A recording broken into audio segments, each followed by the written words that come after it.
Sim, estou aqui. Muito bom. O Henrique vai fazer a nossa prece inicial. É com você, Henrique. Tá bom, então. Obrigado, Demetrio. Bom dia a todos. Vamos elevar os nossos pensamentos ao alto e nos sintonizarmos com nossos mentores espirituais, nossos anjos guardiães, pedindo a Deus, pedindo a Jesus, nosso guia e modelo, para que mais uma vez nos proteja, nos ilumine, porque aqui estamos, Senhor, em seu nome, dizendo presente a convocação que tu nos fizeste há mais de 2000 anos atrás, convocação essa visando o nosso progresso moral e espiritual. Permita-nos, Senhor Jesus, que estejamos sintonizados aos amigos espirituais, principalmente a direção espiritual da nossa casa espírita, ao Sunrise, e pedimos também, Senhor, bênçãos de paz, de iluminação, de conforto, de tranquilidade, para todos nós aqui reunidos, encarnados, desencarnados, para os nossos parentes, nossos amigos, e principalmente também para os nossos queridos Eduardo e Tati, as nossas evangelizadoras, que com certeza já estão trabalhando em suas salas, a fim de que todos nós possamos fazer bom proveito de tudo aquilo que iremos receber nessa manhã.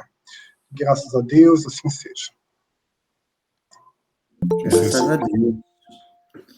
Amigo Antúlio, Érica. Claro. Você vai projetar o slide, Demetrios?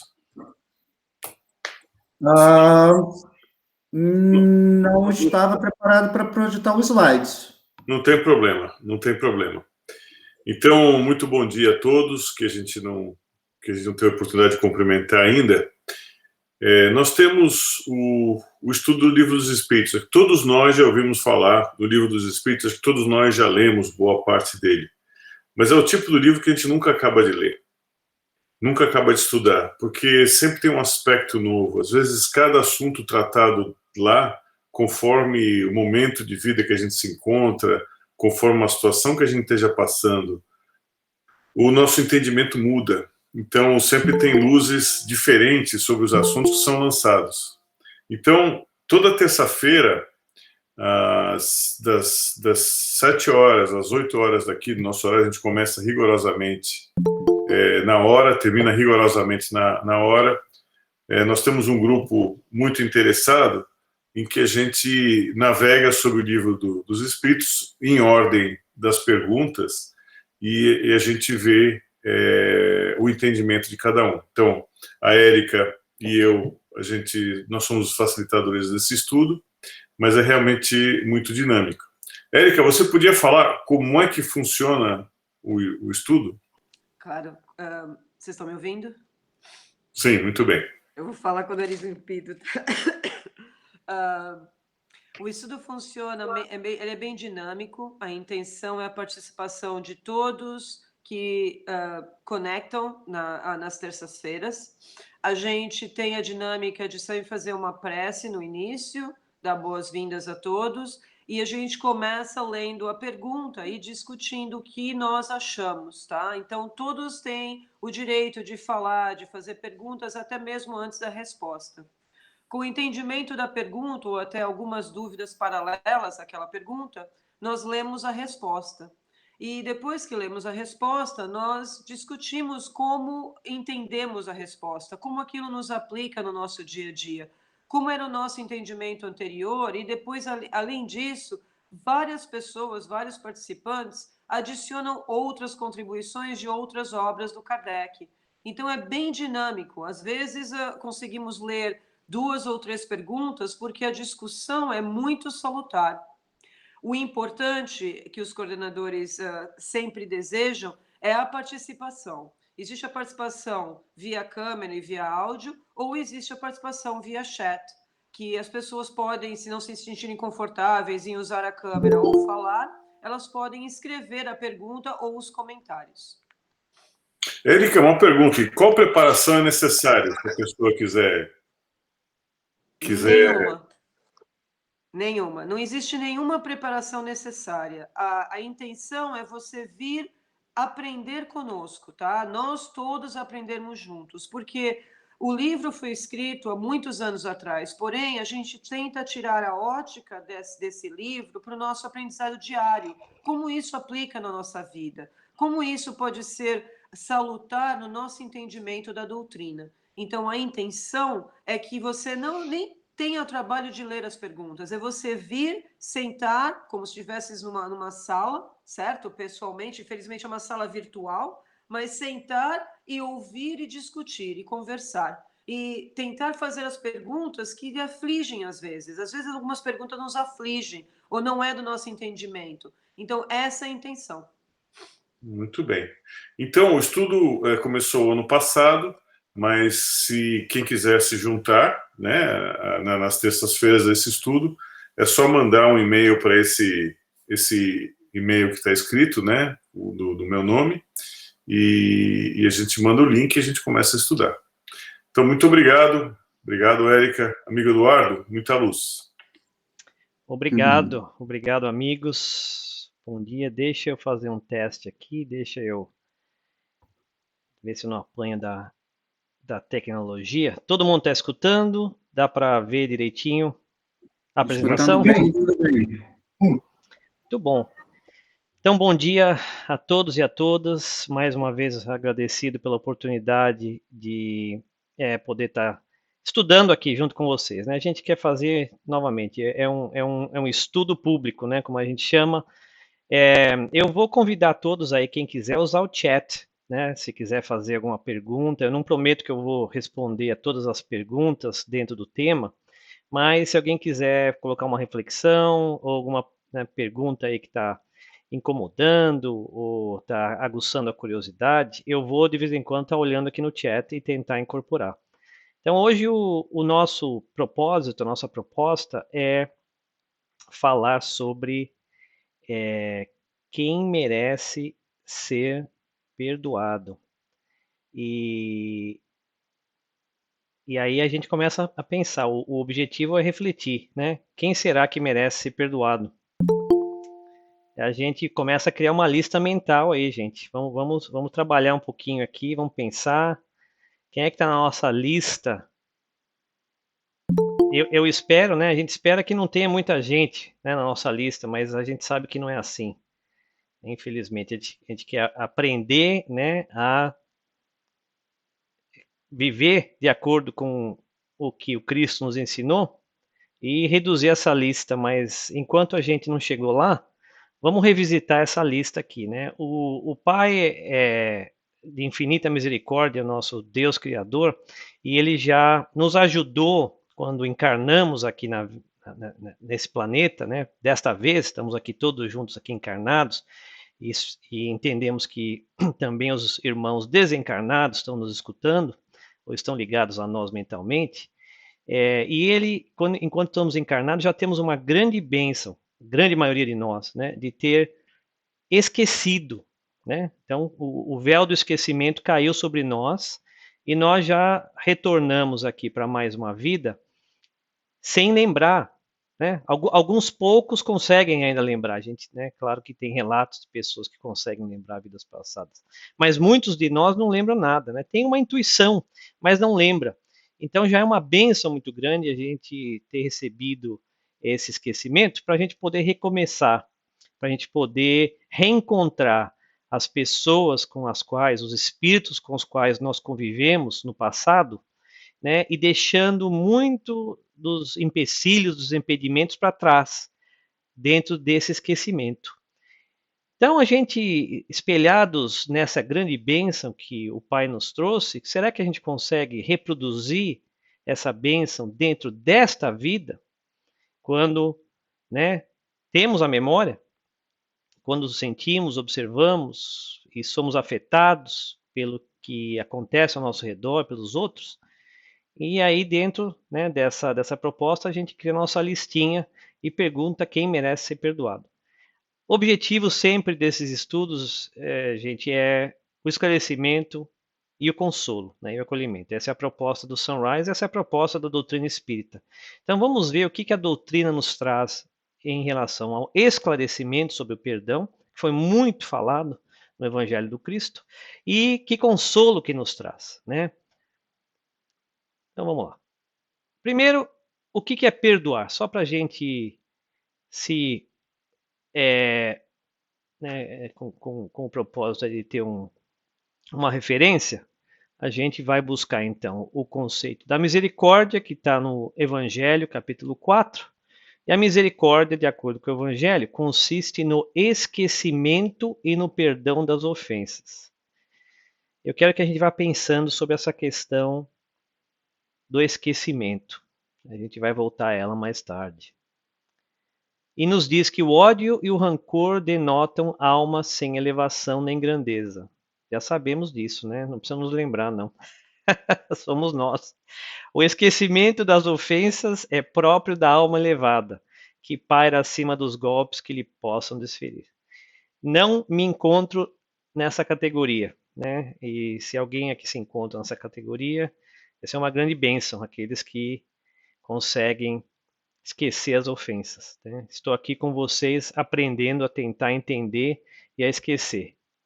E o perdão, de acordo com o livro Estudando o Evangelho, é a concessão indefinida de oportunidades para que o ofensor se arrependa, o pecador se recomponha, o criminoso se libere do mal e se erga redimido para a ascensão luminosa. Eu gosto dessa definição porque eu gosto desse conceito de que o perdão é uma oportunidade que nós damos a nós mesmos e aos outros de tentar novamente, né? De se recompor, de se redimir, né? Para continuar evoluindo. Então vamos com esses conceitos aí no nosso pano de fundo. A gente vai começar aqui pensando quem nos ofendeu. E o objetivo é a gente simplesmente aguçar a memória aqui para que a gente faça essa revisita, né, da nossa consciência. Não que o objetivo não é a gente aguçar nenhum sentimento de mágoa que está aí dentro, mas é uma oportunidade para a gente revisitar. É difícil falar desse tema, eu acho, sem a gente trazer de volta, né, lembranças que não são prazerosas, né? Porque se a gente está falando de perdão, a gente não precisa perdoar quem nos causou alegria, a gente não precisa perdoar quem nos abraça, quem nos acolhe. A gente forçosamente está sempre falando daqueles que de alguma maneira nos magoaram. Então, mas dentro dessa proposta eu vou tentar manter a conversa aqui leve, tranquila, né, para que a gente, dentro da proposta de esclarecer e consolar, que a gente saia daqui melhor do que chegamos, né, com muita esperança e com a nossa fé, a nossa confiança, a nossa coragem renovados. Mas vamos começar lembrando, sim, quem nos ofendeu, porque o espectro da ofensa pode ser muito grande. Ele pode ser tão pequeno quanto um melindre, né? E dentro da preparação de estudo, os amigos do comitê revisor, que com muito carinho, né, olham o trabalho e nos oferecem recomendações, né? Foi o amigo Henrique lembrou aí dos melindres, até talvez um tema para um estudo separado, né? Porque esse é um elemento tão presente e tão causador de confusão, de sofrimento na nossa vida, que é o melindre. Então pode ser desde um melindre, né? Que é a gente se ofender com alguma coisa que alguém falou, alguém disse, até algo muito mais grave, né? Até um crime que nos foi cometido a nós ou a nossa família. Então, dentro dessa proposta, é muito difícil a gente cobrir todo o espectro do perdão, e não é a proposta aqui a gente tentar esgotar o tema. A proposta é a gente relembrar e buscar instrução na doutrina. O que a doutrina nos traz para nos auxiliar a entender, a processar e a nos melhorarmos, né? Então, quem nos ofendeu? Então, dentro desse espectro aí tão grande, tem lá o chefe ou a chefa que não reconheceu o trabalho feito. Quem é que nunca passou por isso? Quem não teve chefe ou chefa, mas quem já teve chefe ou chefa já passou por isso, né? Fez o trabalho, trabalhou o fim de semana inteiro, trabalhou à noite e não recebeu nem um obrigado ou um reconhecimento do que foi feito. Eu já passei por isso, né? Então posso falar. alguém na mídia, no social media, né, que fez um comentário negativo. Não acontece nunca, né, gente? O comentário negativo no social media. Esse é o grande problema do social media, né? A gente expôs a nossa vida e a gente expôs os nossos relacionamentos para todo mundo enxergar. Então, se nós já no ambiente privado da nossa vida, da nossa casa, por exemplo, a gente já tinha dificuldade de conviver, agora nós estamos, né, abertos a que tudo seja examinado em nossa vida e temos que estar preparados, então, para lidar com reações que vão ser sentidas por nós, mas vão ser observadas por todo mundo, né, que está envolvido ou que está seguindo, né, um desenvolvimento na mídia social. E qualquer comentário, às vezes, nem intencional, causa uma reação e causa, muitas vezes, que a gente se fira. O vizinho que estragou a cerca, né? Quem tem cerca sabe que às vezes o vizinho estraga a cerca, a gente não fica feliz. Um irmão ou irmã que foi ingrato, temos isso em nossas famílias, né? Quantas vezes nos dedicamos a outras pessoas, quantas vezes nós fazemos algo com uma intenção boa, que é mal interpretada e que gera o que nos parece ingratidão, né? A gente pode lembrar aqui um caso rápido, né? Muita gente conhece, né? O caso da irmã do Chico, né? Que achando que estava fazendo um bem para ele, não vou contar o caso todo aqui, mas aí fica aí para aguçar a curiosidade de vocês, mas a irmã do Chico, fazendo algo que ela achava que seria uma bênção para ele, porque iria liberar ele de um trabalho, de ter que cuidar de um cachorro que ele tinha, ela, né, mata o cachorro. E aquilo, naquele momento, até para o Chico, que é um espírito tão elevado, como nós sabemos, aquilo foi um desafio muito grande, né? Aquilo foi tido como ingratidão e gerou nele uma reação muito ruim, que depois foi corrigida através da bênção de que o seu guia, né, o Emmanuel, apontou para ele o que aquilo estava fazendo, que estava inclusive atrapalhando os trabalhos mediúnicos. E dali, através de uma receita que o Cristo lhe deu, ele resgatou, ele corrigiu aquele problema, né? E ficou uma lição muito grande para nós. Um pai ou uma mãe que não reconheceu o nosso valor nos feriu, né? Isso dentro do ambiente familiar. Nós temos vários exemplos onde a gente sofre, né? E fica ferido porque não fomos reconhecidos ou alguma atitude que nos magoa. Um filho ou filha que nos causou dor, nós que somos pais e mães, sabemos disso, né? Que são os desafios de sermos, de termos que, né? De performarmos aí esse papel que nos foi confiado de pai ou mãe, vem acompanhado muitas vezes de muitas alegrias, mas também da oportunidade da dor e do sofrimento. O colega de trabalho que faz uma crítica, nunca acontece, né, gente? Pode ser no ambiente profissional, pode ser no ambiente do centro espírita, pode ser em qualquer ambiente. A gente sempre é sujeito a um comentário que nos parece uma crítica, mesmo que não tenha sido feito com a intenção de crítica, mas nos nossos ouvidos vai soar como crítica e aquilo é suficiente para que a gente se magoe, né, e crie uma dívida ali sentimental com aquele irmão ou irmã.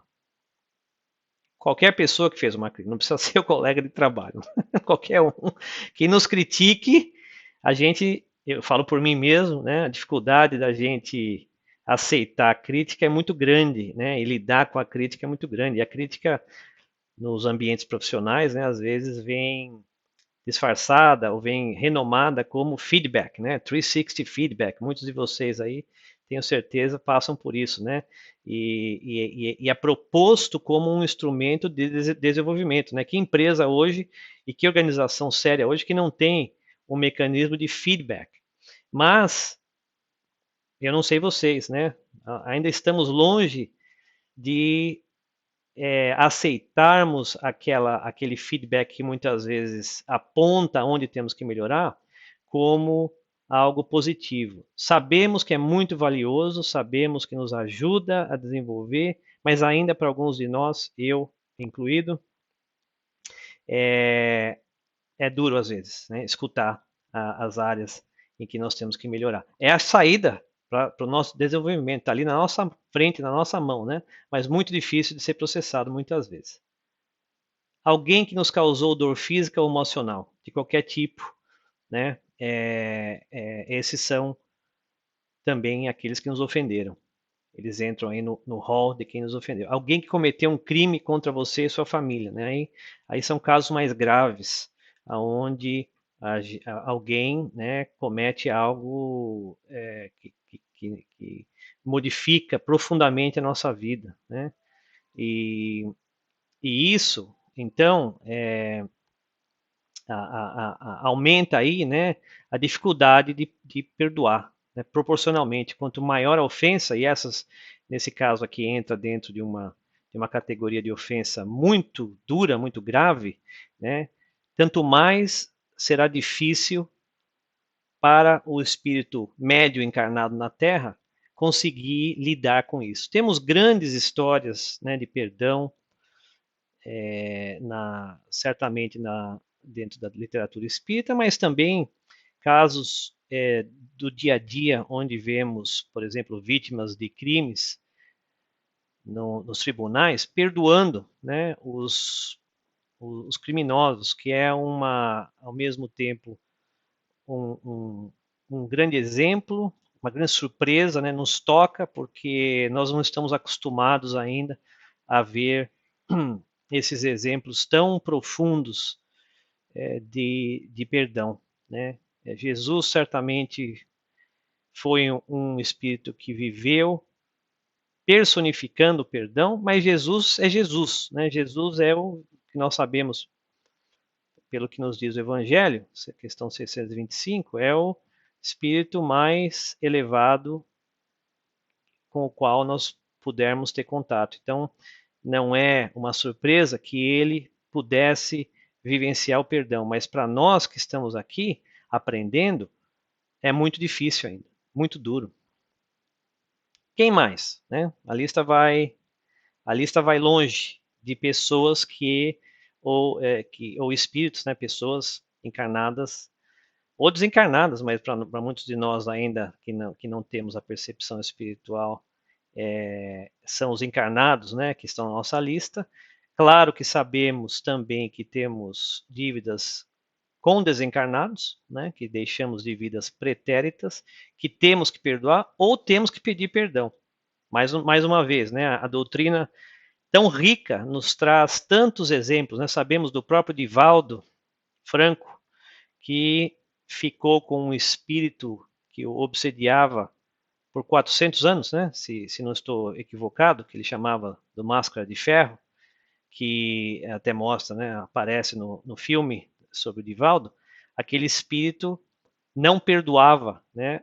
O Divaldo não o perdoou por 400 anos, até que um fato muito tocante transformou o coração daquele espírito. Para quem viu o filme, para quem lembra, ou escutou o Divaldo contar esse caos, né? Que acho que a mãe, um espírito que era a mãe daquele espírito sofredor, daquele espírito obsessor, ela aparece como uma criança, né, que é adotada pela obra, né, de Divaldo. Divaldo se torna o pai oficial daquele espírito, daquela criança, né, que vinha, e naquele momento onde esse espírito se dá conta que a mãe dele, né, um espírito tão querido, agora estava nas mãos do Divaldo, né, ele o perdoa. Então, a gente sabe do poder transformador que existe nas, né, engrenagens da justiça divina, né, que nos trazem a oportunidade de aprender e de transformar o nosso coração. E essa é a proposta desse estudo, para que a gente examine o que Jesus nos falou. Mas tem mais um ser aí que precisa ser perdoado, né? que somos nós mesmos. Muitas vezes, e principalmente quando nós vamos ganhando a consciência espiritual e moral, que é o que nós queremos, né? A gente estuda, muitos de nós aqui nessa reunião nos tornamos espíritas em algum momento da nossa vida, nós nos encantamos com a doutrina, porque ela é tão esclarecedora e tão consoladora, mas ao mesmo tempo, à medida que nos aprofundamos mais, através dos estudos, né, que a Érica e o Antúlio estavam falando, estudo do Livro dos Espíritos, o ESD, né, nós temos o ESD, que tivemos hoje também uma bela aula, anteriormente a essa reunião aqui, com o Guga e a Elaine. À medida que nós vamos nos aprofundando na verdade espiritual, despertamos a nossa consciência, e esse despertar muitas vezes é duro também, porque faz com que nós mesmos nos damos conta de quem somos e quantos defeitos ainda temos, né? Porque à medida que vamos entendendo qual é a baliza da evolução, né, da evolução mais espiritual, nos damos conta de quanto ainda temos que cumprir. E isso deveria ser uma mola propulsora, mas muitas vezes, para alguns de nós, se torna uma âncora, porque a gente acaba focando nos nossos defeitos, né, e não na nossa capacidade de ser perfeitos, porque somos todos destinados à perfeição. Isso é uma lei. É a lei do progresso, nós todos seremos perfeitos. Mas até chegar lá, passamos por esse processo de acordar e despertamento, onde enxergamos quem somos e muitas vezes não estamos preparados para lidar. E nós, então, aí passamos a não ter o amor próprio, passamos a comprometer o nosso amor próprio, passamos a nos violentar. E aí é que nós temos que aprender a nos perdoar. Temos que aprender a nos perdoar. Essa é uma outra faceta tão importante, né? E Jesus, como sempre, esse grande psicólogo, nos trouxe vários, eu gosto de falar, nos trouxe vários hacks, né? Não sei como fala em português, que fala hack de vida, né? O life hacks, né? Quais são os truquezinhos que a gente pode usar para facilitar a nossa vida. E quando Jesus nos ensinou, quando foi perguntado a ele qual é a maior das leis, ele resumiu, né, dizendo que é amar a Deus sobre todas as coisas e ao próximo como a ti mesmo. Então, nunca deixou de apontar o amor próprio como necessário. Então, gente, esses aí merecem o nosso perdão? O tema é quem merece ser perdoado. A gente olha todo esse oceano de entidades, né, de pessoas com as quais nós convivemos. Será que alguém aí, ou todos, ou uma parte merece o nosso perdão? Será que uma parte não merece o nosso perdão? E é uma questão difícil, né? Não é uma questão simples. Eu, na minha humilde opinião, eu acredito que perdoar seja uma das virtudes, uma das capacidades mais difíceis de nós atingirmos nesse estágio da nossa evolução. Talvez seja o nosso maior desafio, seja aprender o que o perdão significa e desenvolver a capacidade de perdoar. Por isso que o Cristo falou tanto sobre perdão.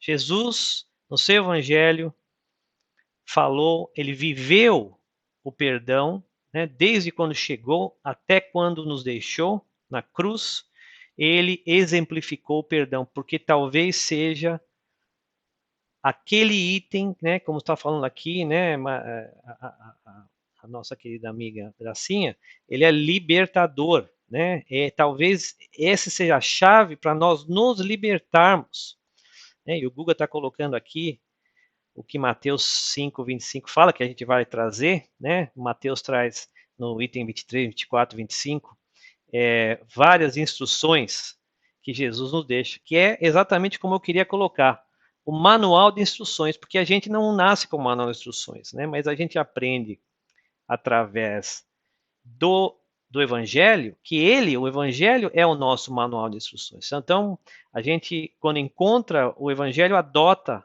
esse Evangelho como código de conduta, porque nos auxilia, ali estão as leis morais, né, imutáveis, e a gente passa a estudar e entender como deve viver. E nesse manual, então vamos examinar esse manual um pouco juntos aqui. Vamos lembrar quando que Jesus falou sobre o perdão. Na oração dominical, ali já está. Perdoai as nossas ofensas, assim como perdoamos aqueles que nos têm ofendido. Então, que interessante. Jesus aí já começa a utilizar da sua profunda psicologia para nos ensinar esse truquezinho, esse life hack, que nos diz o seguinte: Pai, nos ensina a pedir ao Pai que nos perdoe na medida que perdoamos os outros. Então estabelece aí uma dependência para que nós, na nossa pequenez, para que nós, na nossa limitação, possamos entender, possamos compreender que, mesmo que não entendamos ainda por que temos que perdoar o outro, que ainda tenhamos dificuldade de sentir, de esquecer, de perdoar, todos nós, invariavelmente, queremos ser perdoados. Claro que existem algumas situações patológicas onde isso não é verdade. Mas a grande maioria de nós sabe que erramos todos os dias e não é agradável para nós que nos apontem os erros todos os dias, né? Como a criança que está aprendendo a andar, e nós somos crianças do espírito ainda, a gente tropeça e cai, né? E não é agradável que alguém, cada momento que a gente tropeça e cai, alguém aponte o dedo para falar, olha, você errou, você errou. Eu sei que eu errei, né? Nós erramos todos os dias e nós pedimos a Deus que nos perdoe, que tenha paciência conosco, porque nós estamos aprendendo. Então Jesus fala, olha, como você espera que o seu Pai Criador te perdoe, porque o Pai é de infinita bondade e misericórdia, e nós sabemos que Deus não fica lá marcando quantas faltas nós fizemos, não tem o cartãozinho que diz, olha, o Eduardo fez, né, hoje cometeu 4 faltas, 5 faltas, né, o Guga, o Henrique, o Antúlio, a gente agora estabeleceu que o Antúlio é mentor, né, Antúlio? Então a gente não vai mais pegar no seu pé. Mas o resto de nós aqui, nós temos que, né, nós queremos ser perdoados, porque nós cometemos falta. Então Jesus estabelece essa regrinha, que diz o seguinte: se você quer ser perdoado, então você pode pedir o perdão, mas que isso esteja atrelado a o quanto você perdoa. Mas fala, poxa, mas aí não vale, né, gente? Aí não vale. Agora eu vou ter que perdoar para ser perdoado? Sim, essa é a regra. E existe algo dentro do nosso ser, curiosamente, que a gente vai abordar mais ao final, né? A psicologia já vem estudando esses fenômenos, vamos chamar assim, que são rotinas que estão já programadas dentro de nós e que diz que, curiosamente, quando nós perdoamos os outros, quando nós fazemos as pazes, nós conseguimos atingir um maior grau de auto-perdão. Nós conseguimos nos perdoar, porque essa libertação. Então, Jesus ali já estava nos ensinando que existe um mecanismo psicológico dentro de nós, que se nós exercitarmos o perdão com o outro, nós nos sentiremos dignos, merecedores do perdão do Pai. Por isso que ele disse: perdoai as nossas ofensas, assim como perdoamos aqueles que nos têm ofendido. No Sermão do Monte, nas bem-aventuranças, mais uma vez ressaltou essa capacidade que nós devemos almejar. Bem-aventurados os que são misericordiosos, porque obterão misericórdia. Mais uma vez, essa relação, se a gente quer ser perdoado, se nós queremos ser dignos e obter a misericórdia do Pai, porque nós vamos errar todos os dias, somos imperfeitos, que então nós também aprendamos a ser misericordiosos com os outros. Se perdoardes, olha aí em Mateus 6, 14 e 15. Se perdoardes aos homens as faltas que cometerem contra vós, também vosso Pai Celestial vos perdoará os pecados. Nós sabemos, né, que na verdade Deus vai nos perdoar de qualquer maneira. Deus vai nos perdoar de qualquer maneira, né? O que Jesus quis dizer aqui é exatamente esse mecanismo que nós nos sentiremos dignos de sermos perdoados quando aprendermos a perdoar os outros. Mas se não perdoardes aos homens quando vos têm ofendido, vosso Pai Celestial também não vos perdoará os pecados. Vocês acham que Deus, então, ali, né, tem um chilique e fala, não, agora eu não vou perdoar Eduardo porque ele não perdoa ninguém?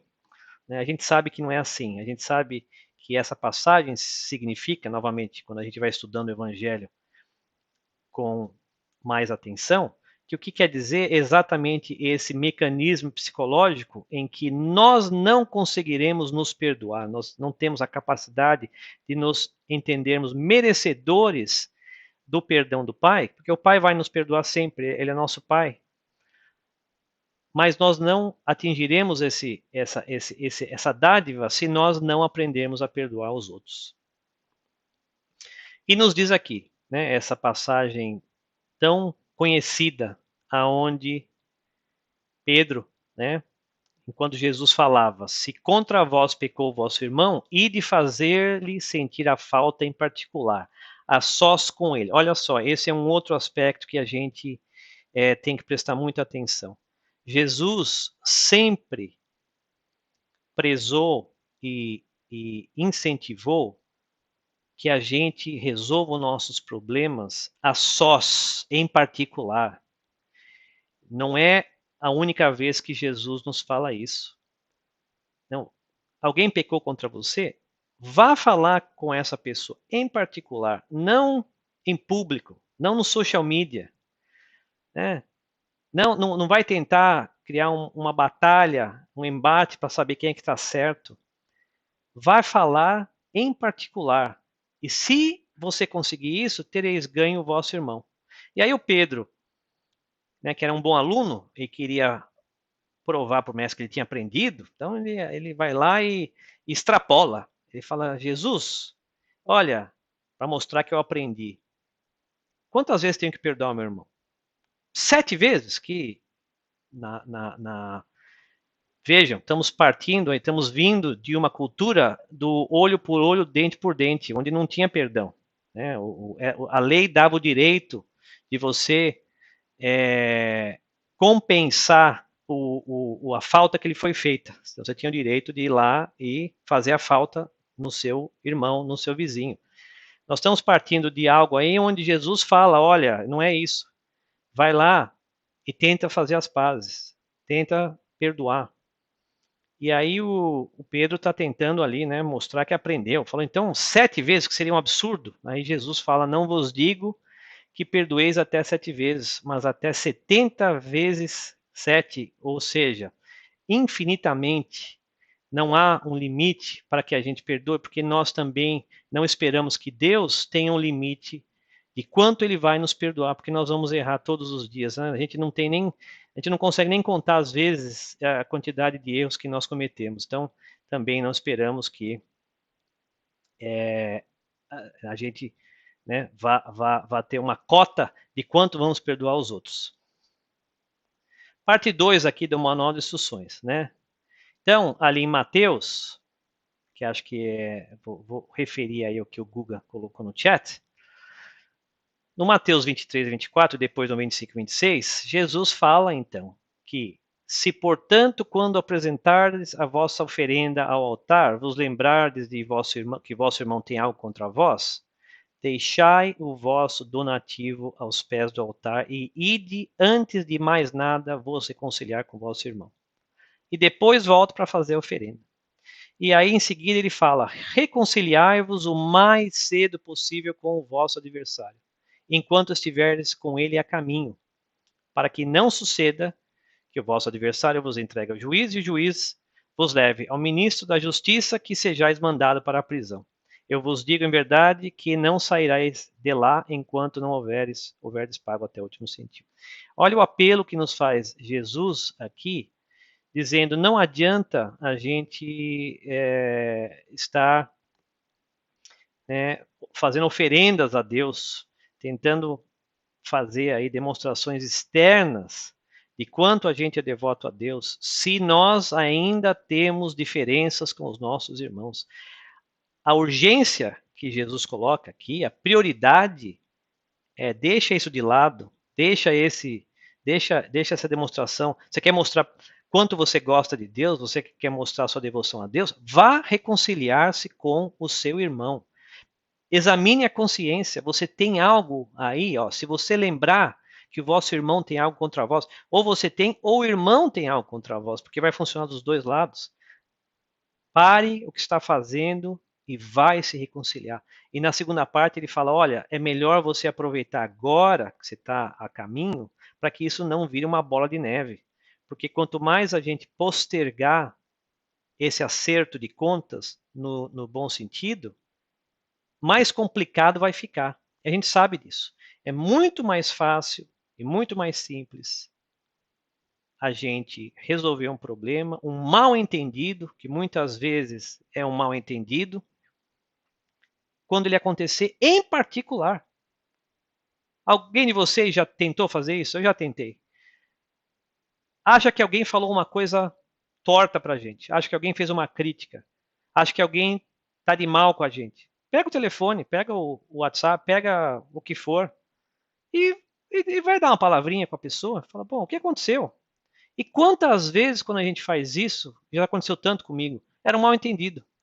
Foi algo que foi dito sem intenção, ou nós estávamos tentando dizer algo e falamos outra coisa porque nós somos terríveis em comunicação, e aquela conversa resolveu o problema, que se deixado de lado, teria escalado para virar algo muito maior, porque a gente gosta de alimentar o ressentimento. Né? A gente vai, e aí quando a pessoa faz alguma outra coisa, fala, tá vendo? Ela fez aquela coisa, agora fez essa, e a gente já começa a construir essa novela na nossa cabeça. Então, Jesus nos diz aqui, como o Google está falando, não mexe na cerca. Né? Outro caso muito interessante, né, das vidas sucessivas, onde as famílias ali ficaram se debatendo com o problema da cerca. Né? Então, não mexe na cerca ou resolve a cerca de uma vez.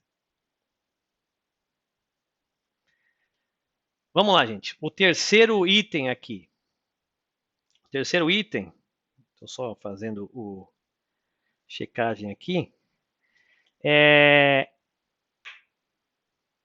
Olha que interessante, na questão do Livro dos Espíritos 886, quando Kardec pergunta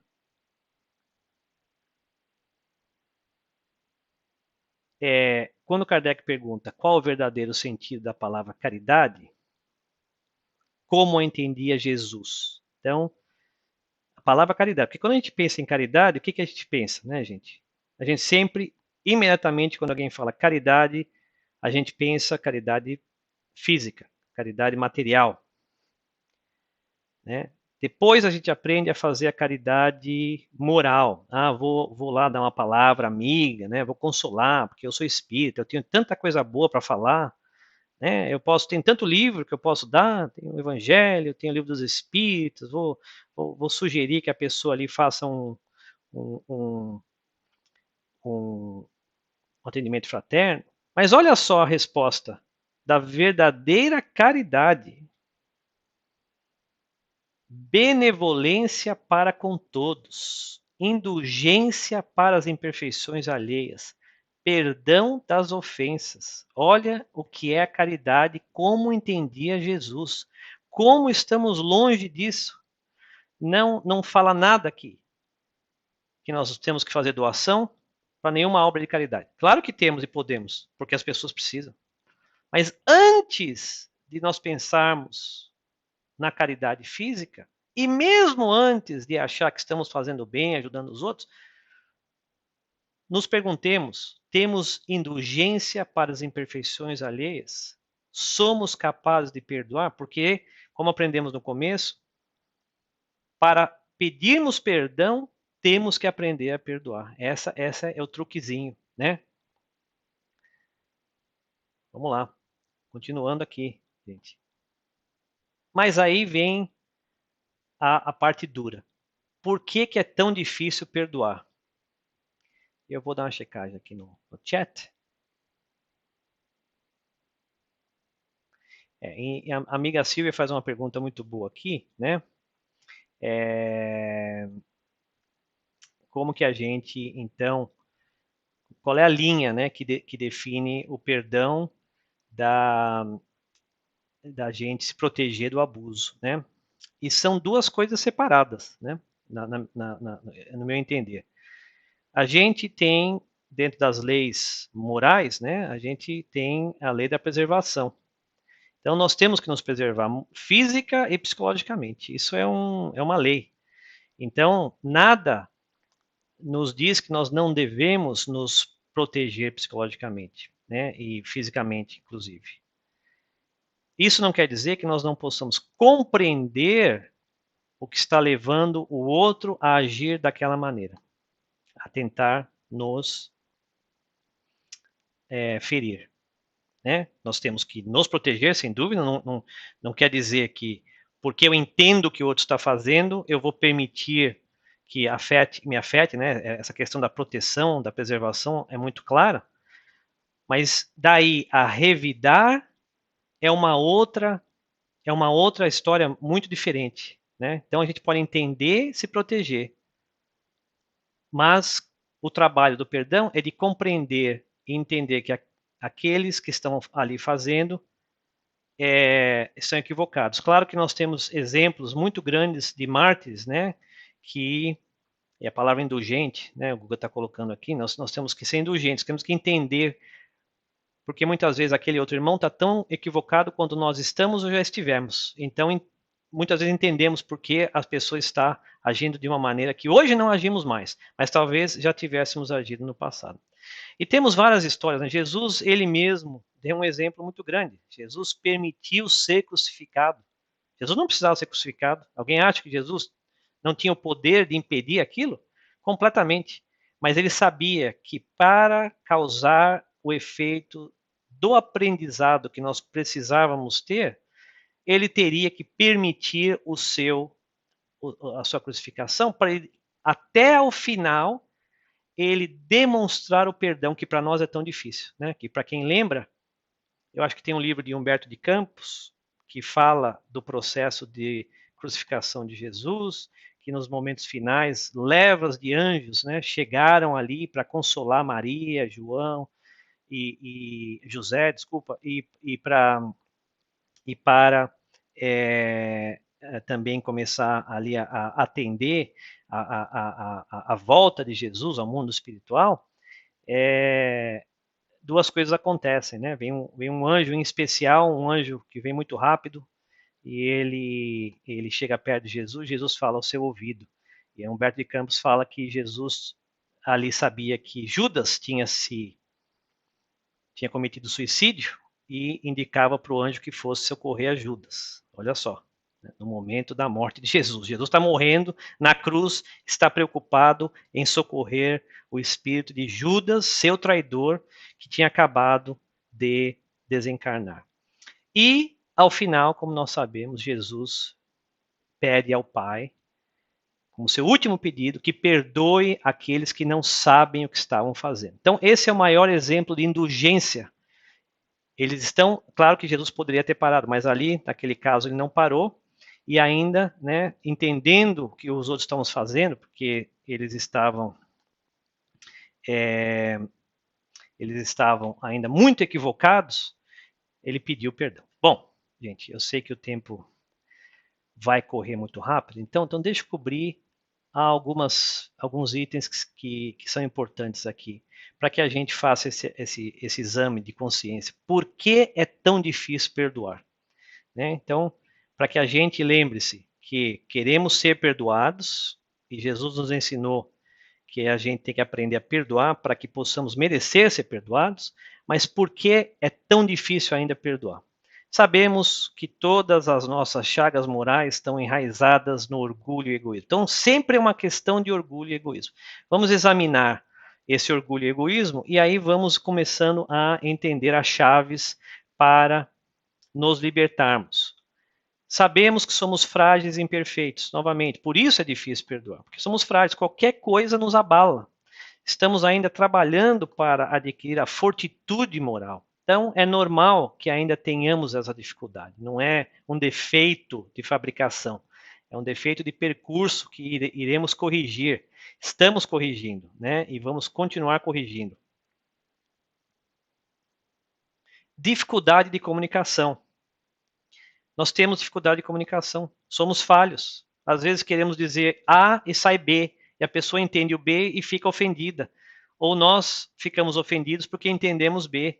É normal. Então, novamente, essa regrinha que Jesus nos dá, vai lá, vai tentar resolver, vai tentar esclarecer o problema. Muitas vezes isso nos poupa de uma vida depois, né, de argumentos e de dificuldades. Temos dificuldade em sermos indulgentes porque não temos o hábito de nos colocarmos no papel do outro, né? nos sapatos do outro, como se fala aqui nos Estados Unidos. Então, temos que treinar mais essa capacidade de pensar, mas espera aí, por que o outro fez isso? Será que tem alguma coisa aí que eu posso aprender? E temos o mau hábito de julgar, né? Somos muito rápidos, somos treinados para julgar, e antes de completar o ato, nós já somos o juiz, já demos a sentença. Falar, já sei porque ele ou ela fez aquilo, né? Porque quer me atrapalhar, quer me ferir, sem sabermos se isso é verdade ou não. E eu vou fazer aqui um convite, né? A gente refletir profundamente sobre a questão da superioridade moral. Precisaríamos de mais tempo aqui, mas eu vou em alguns minutinhos perguntar se alguém já falou ou já escutou alguém falar. Mas eu sei que eu estou certo. Eu sei que eu estou certa. Alguém já falou isso, gente? Alguém já se encontrou convencido ou convencida que eu sei que eu estou certo, gente? Eu sei, olha só, né? Olha, vê se é familiar essas palavras. Mas eu sei que eu estou certo. Eu sei que eu estou certo. E aí eu pergunto a vocês, quem de nós tem superioridade moral? Não estou falando de Jesus. E não estou nem falando do Chico e do Divaldo, porque mesmo o Divaldo, com a sua superioridade moral, foi obsediado por um espírito por 400 anos. Então, vamos pensar um pouco, né? O que é superioridade moral? Quem de nós tem superioridade moral para saber com 100% de certeza que nós estamos certos? Como sabemos disso, gente? Olha, eu me sinto profundamente abençoado de ter concluído de que eu estou errado mais do que 50% do tempo. Acredito piamente nisso. Então, quando eu estou em qualquer situação profissional, inclusive, a minha premissa é que eu estou errado. Isso facilitou a minha vida tremendamente, porque quando eu estou certo eu fico tão feliz. Eu comecei com a premissa que estava errado e estou certo, fico alegre demais que eu estava certo. E se estou errado, não estou decepcionado porque sabia que estava errado. Lembre-se da última vez que você estava errado. Talvez não faça muito tempo. Então, lembre-se disso. Quando você achou que estava certo, estava errado. Isso acontece mais rápido ou mais frequentemente do que você imagina.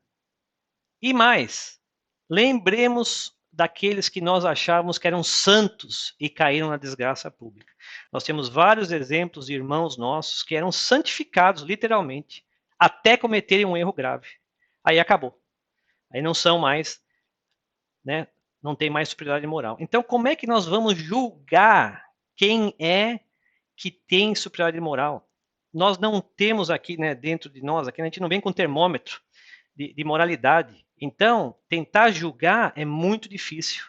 Portanto, nós temos que ter indulgência de entender que, como nós vamos errar, aqueles que talvez a gente não esperava que errassem, também são tão imperfeitos como nós e estão sujeitos ao erro. Jesus nos lembrou da trave no olho, mais uma lição de que ele não disse, Jesus não disse, olha só, Jesus não disse, você não tem o direito de observar o outro, você não tem o direito de observar o erro do outro, você não tem o direito de criticar quando for útil. Ele não disse isso. O que Jesus disse é: antes de eu fazer, olhai para os seus problemas primeiro.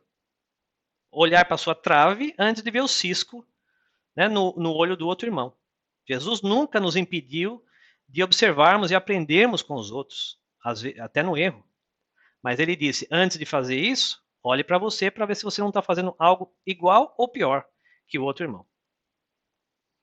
E eu vou passar muito rapidamente, porque o tempo aqui é o meu algoz.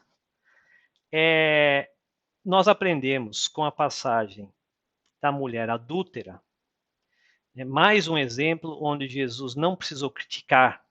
Jesus simplesmente convidou as pessoas para o exame da consciência e nos ensinou naquela passagem, perguntando. Ele não disse que a mulher estava certa. Ele não disse que a mulher adúltera não tinha cometido crime. Ele simplesmente perguntou à multidão: ok, vocês querem julgá-la? Então, aquele que não tem nenhuma falta pode começar a tirar pedra. Né? E dizem em outras interpretações que Jesus escreveu na areia, naquele momento, as faltas de todos que estavam ali, começando pelos mais velhos, sem dar nome, né? Mas ele ia colocando ali, falou: olha, matou o cunhado, né? Roubou o dinheiro, né, do sócio. E aí as pessoas lendo falaram: opa, sou eu ali, ó. Opa, né? E aí o pessoal começou a sair. E aí a mulher não foi apedrejada, né? Mas ele falou para ela também: vai, não peques mais, lembrando que a palavra pecado também significava erro naquela época, então falou: vá e não erres mais. Jesus não está incentivando o erro, mas ele está incentivando que a gente observe e a gente examine a nossa consciência antes de julgar. Então, gente, eu vou terminar aqui, nos últimos 2 minutinhos, com uma pergunta que eu comecei. Porque para mim, perdoar, que significa em muitos casos esquecer, é muito difícil esquecer. Eu tenho uma memória, a minha esposa fala que eu sou terrível, e que eu sou mesmo, né? Porque eu sou escorpião, ela gosta da parte de signos, né? E eu realmente, o escorpião dizem que é terrível, eu posso atestar. Então, eu não esqueço. Né? Então é muito difícil a gente esquecer quando alguém faz alguma coisa.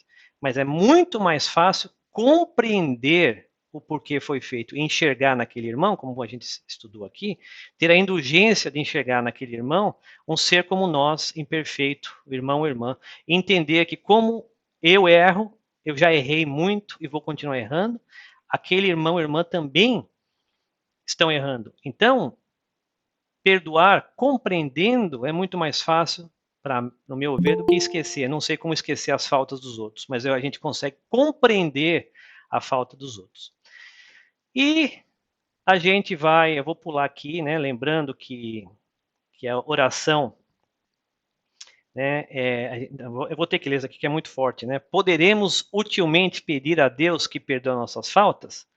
Deus sabe discernir o bem do mal. Então a gente não precisa que Deus conte nossas faltas. E não adianta rezar porque também não esconde as faltas. Aquele que a Deus pede perdão das suas faltas, só obtém mudando o proceder. As boas ações são a melhor prece. Por isso que os atos valem mais que as palavras. E por isso que quando a gente vai perdoar o outro, esse é um ato. Esse é o melhor ato que nós podemos fazer para que nós possamos merecer o perdão de Deus, que na verdade é o nosso auto-perdão. Então eu vou terminar lembrando aqui, no último minuto, dos benefícios do perdão. A ciência já vem comprovar essas regras que Jesus nos colocou no Evangelho, né? Os life hacks. Primeiro, a gente vive mais quando a gente exercita o perdão. Olha só, gente, que beleza. Perdoar pode reduzir o risco de ataque cardíaco, baixar o colesterol, melhorar o sono, reduzir a pressão arterial, a ansiedade, a depressão e o estresse.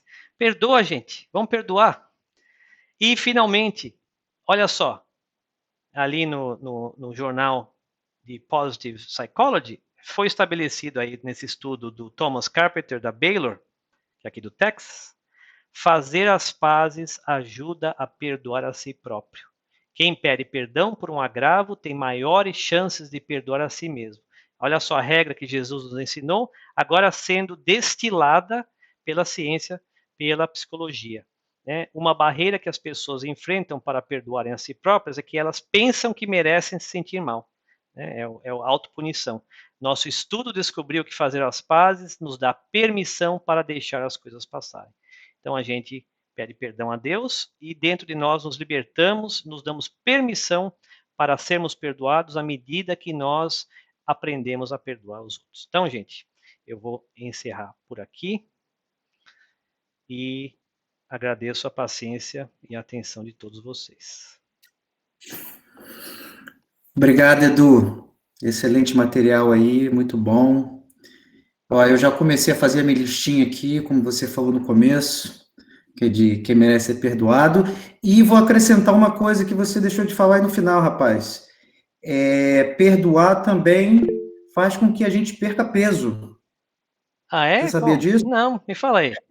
Uma vez que você perdoa, a gente se sente mais leve. Certo? Nota 10.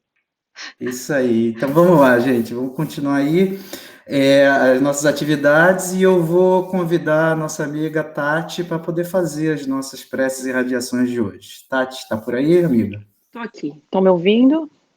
Estou te ouvindo, perfeitamente. Então vamos lá. Bom, então, finalizando e nos concentrando com essa palestra, com esse estudo tão maravilhoso que nos faz refletir na situação que nosso planeta está vivendo. Vamos unir nossos pensamentos, elevar a espiritualidade amiga, rogando Jesus de Nazaré, em Deus nosso Pai, que possamos enviar os nossos pensamentos para aqueles que hoje se sentem com a dor física, a dor moral, a ansiedade, o desânimo, que eles possam se sentir envolvidos pelo nosso amor e mais ainda pelo amor do Mestre e pelo nosso Criador, Deus. Rogamos também a Maria de Nazaré, com seu amor de mãe, que ela possa envolver todos aqueles que se encontram hoje nos leitos dos hospitais, talvez com muita dor no corpo físico, talvez com muita pouca fé, ou até mesmo os médicos que trabalham incessantemente, sem pausa, o trabalho árduo de auxiliar esses espíritos encarnados que se encontram aqui, passando por essa dificuldade, por essa provação do Covid-19. Rogamos também pelos familiares dessas pessoas que se encontram em hospitais, ou até mesmo em casa, ou nos asilos. Que todos, Senhor Jesus, possam se confortar no Teu amor, que esse Teu amor que aquece os nossos corações, possa os fortalecê-los. Rogamos também pelos familiares que se encontram à parte, que não se encontram há muito tempo, ou pelo Covid, ou por outras situações, que todos eles possam ser envolvidos, que a esperança, que a fé, a compreensão em relação ao que está acontecendo, possa ser o fator principal para que possamos viver em paz, em harmonia. Rogamos em especial, nesse dia de hoje, pelo nosso país Brasil, e que se encontra em tanto conflitos morais, espirituais, que nossa pátria do Evangelho possa ser envolvida pelo amor de Deus, pela espiritualidade amiga que trabalha incessantemente em cada país, mas especialmente hoje pelo Brasil. Mestre querido, espíritos benfeitores amigos, sinta a nossa oração, o nosso pensamento, a nossa vibração. Nos auxilie que esses pensamentos possam chegar até todos aqueles, os governadores das cidades, os governadores de estados, os governadores do país. Que o amor ao próximo, que a paciência, mais uma vez, possa ser tomado em consideração em relação ao que precisa ser feito, Mestre. E também vamos rogando para todos os países do mundo, no planeta Terra, que o teu amor possa chegar a cada cantinho, desde o do embrião no útero, na barriga de uma mamãe, até mesmo o mais velhinho, que talvez se encontre desolado. Rogamos para aquele trabalhador de todos os dias que levanta com ânimo para trazer o pão para a mesa. E também por aqueles que estão desempregados, muitas vezes sem tem o que pôr na mesa. Vamos rogando também pela família Sunrise, que vem nos auxiliando com os estudos, levando-nos à reflexão, ao pensamento, do perdão, do amor ao próximo. E que nós possamos iniciar a semana com essa vibração maravilhosa desse estudo de hoje, colocando em prática tudo aquilo que revisamos hoje. E mais importante, seguindo o exemplo do nosso Mestre Jesus, que a cada dia, que cada situação que estamos colocados em prova, possamos realmente step back, dar um passo para trás e analisar aquilo como uma oportunidade de crescimento moral. Vamos também rogando por todos aqueles que estão debaixo das pontes, sem um alimento, e que eles possam se sentir envolvidos pelo nosso amor, pelo nosso carinho. Obrigado, Senhor, por essa semana que se finda. E mais uma vez, rogamos o teu auxílio, o teu amparo, também aos anjos da guarda, aos nossos anjos da guarda, para que possam nos auxiliar e nos fortalecer nessa semana que se inicia. Fique conosco, mestre amigo, hoje, agora e sempre. E que assim seja. Obrigada, Tati. Obrigada a todos. Obrigada, Edu. Agora vamos passar para nossos avisos finais. E se vocês nos derem apenas mais uns 2 minutinhos. Semana que vem, então vamos lá para os nossos avisos. Semana que vem, o nosso estudo será em inglês. Nós teremos um convidado, será o Daniel Assisi, e ele estará falando sobre o tópico do seu livro, do seu mais novo livro, que é Our Road to Damasco, a nossa estrada para Damasco. 7 Lessons for a Life of Purpose and Meaning. Então, semana que vem, novamente, nosso estudo público será em inglês com o nosso convidado, Daniel Assisi. Para o voluntariado de abril, nós vamos ajudar num programa que se chama Formiguinhas. O que é e quem são as formiguinhas, né? Como funciona? Formiguinhas é um programa que foi iniciado em 2019 pela Raquel Marshall. Ela é uma brasileira que mora aqui em Houston, e o objetivo dela é de arrecadar doações e ajudar na população de rua, dos homeless, né, em Houston. Desde então, esse grupo que ela formou, as formiguinhas, já providenciaram muitas refeições e serviços para essa população, né? Um dos objetivos deles é tirar a população da rua. Inclusive, eles estão no processo também de abertura da ONG deles. Como ajudar? Você pode ajudar doando alguns itens, como roupas, alimentos, bebidas, ou eles também têm uma lista no Amazon. Aqui está o link, mas o link também estará no nosso website, nós também postaremos em todas as mídias sociais. E a outra forma de ajudar é fazendo voluntariado com a Raquel. Você pode fazer as comidas que serão entregues no domingo, ou ir na entrega, né, dos alimentos, dos serviços, ou providenciando algum serviço para a população de rua. Mas, para maiores detalhes, vocês deveriam entrar em contato com a Raquel, pois a situação muda, né, a cada semana, a necessidade muda a cada semana dessa população. E aqui tá algumas fotinhos de algumas coisas que eles têm feito, né, onde eles fazem a comida, eles pegam doações, eles entregam na rua. Aqui essa fotinho do meio que tem um coração foi a Mica, que ela tem um salão de beleza em Houston, ela fez um dia de princesa para essas moças da rua. Inclusive aqui embaixo tem uma fotinha aqui com uma bolsa vermelha, aqui uma mala. Quando estava frio, quando teve aquela tempestade de frio, eles conseguiram hotéis para colocar essa população de rua temporariamente. Então, é um programa bem legal que nós vamos ajudar para o mês de abril. E só lembrando que essa informação também está no nosso website. Está aqui no nosso website, dentro de atividade de voluntariado, está aqui como projeto número 1, e aqui está o link para aquela listinha que eu falei do Amazon. No mais, muito obrigado a todos, uma ótima semana de muita paz, de muita luz, e nos vemos na semana que vem. Obrigado. Obrigada. A todos. Tchau. Obrigado.